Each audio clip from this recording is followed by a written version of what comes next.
युद्ध की असली कीमत भविष्य चुकाता है। अमेरिकी अर्थशास्त्री जे.एम. क्लार्क ने एक कड़वा सच दुनिया के सामने रखा था।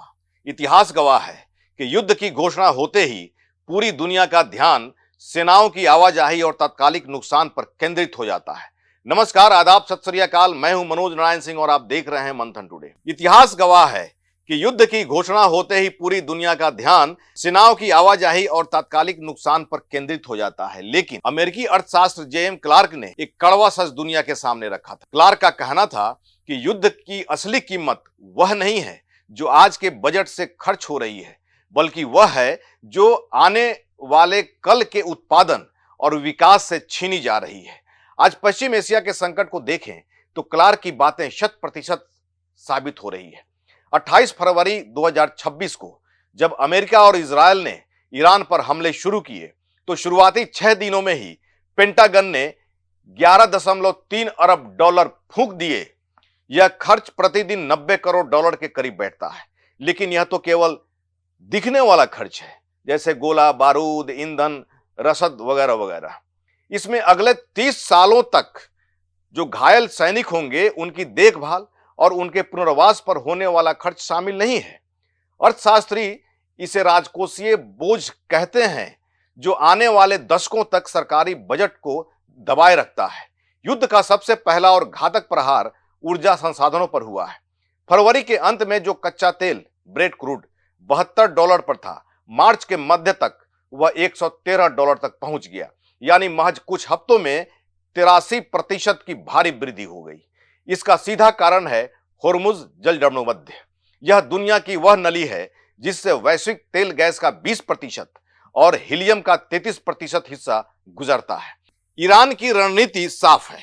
वह युद्ध को मैदान में जीतने के बजाय इसे आर्थिक मोर्चे पर ले गया है। जल मार्गों को असुरक्षित बनाकर और तेल की कीमतों को बढ़ाकर वह पूरी दुनिया की अर्थव्यवस्था को घुटनों पर लाने की कोशिश कर रहा है। कतर दुनिया का बड़ा हीलियम उत्पादक है। हीलियम का उपयोग चिप बनाने वाली मशीनों को ठंडा रखने के लिए होता है। उत्पादन रुकने से दक्षिण कोरिया और ताइवान की चिप निर्माता कंपनियां संकट में हैं। जब चिप नहीं बनेंगे, पूरी दुनिया में कारों से लेकर लैपटॉप तक हर चीज महंगी और दुर्लभ हो जाएगी। इसे ही सप्लाई चेन का टूटना कहते हैं। युद्ध के मैदान में कौन जीता कौन हारा यह इतिहास के किताबों का हिस्सा बन जाता है, लेकिन असल हार उस आम नागरिक की होती है जिसे महंगाई, बेरोजगारी और संसाधनों की कमी का सामना करना पड़ता है। क्लार्क के शब्द आज भी गूंजते हैं। युद्ध राजकोष से पैसा नहीं लेता, वह भविष्य से उसकी संभावनाएं छीन लेता है। आज जो 90 करोड़ डॉलर रोजाना खर्च हो रहे हैं, वे दरअसल कल के स्कूल, अस्पताल और नई तकनीकों की बलि दे रहा है। युद्ध खत्म हो सकता है, लेकिन इसकी अप्रत्यक्ष कीमत आने वाली कई नस्लों को चुकानी पड़ती है। जेम क्लार्क ने अप्रत्यक्ष लागत की अवधारणा दी थी। इसका मतलब है वह पैसा या सामान जो पैदा हो सकता था लेकिन युद्ध के कारण कभी नहीं हुआ। दुनिया का सबसे बड़ा गैस भंडार नॉर्थ फील्ड और साउथ पार्स कतर और ईरान के बीच बटा है। इजरायल और ईरान के हमलों ने इसके बुनियादी ढांचे को तबाह कर दिया है। विशेषज्ञों का कहना है कि यहां की 90% गैस अगले 1 दशक तक जमीन के नीचे ही दबी रहेगी, क्योंकि इसे निकालने वाली मशीनरी ही नष्ट हो चुकी है।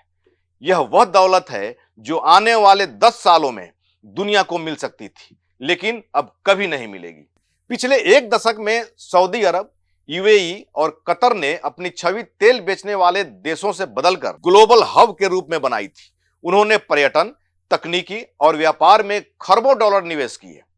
गोल्डमैन सैक्स का अनुमान है कि यह युद्ध के कारण बहरीन और कतर की 10% जीडीपी तक की गिरावट आ सकती है।